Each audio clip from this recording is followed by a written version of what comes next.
Binigyan din ni Senator Risa Hontiveros na patuloy nitong maninindigan at magtatrabaho matapos lumabas ang ulat na karamihan ng mga senador ay pumanig na kay Senate President Francis C. Escudero. Ibig sabihin, mapapabilang na sa mayorya ang mga senador na boboto pabor sa pananatili ni Escudero sa liderato.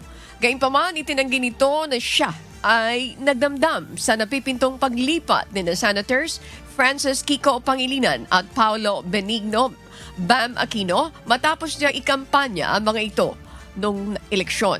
Inihayag ng senadora na patuloy pa rin ang kanilang pag-uusap at ang pagbubuo ng kanilang desisyon kaugnay nito.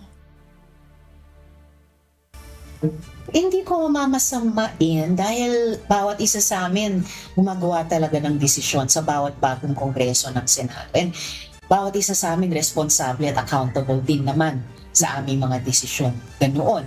So, mas maigi sa kanila nyo na lang tanungin.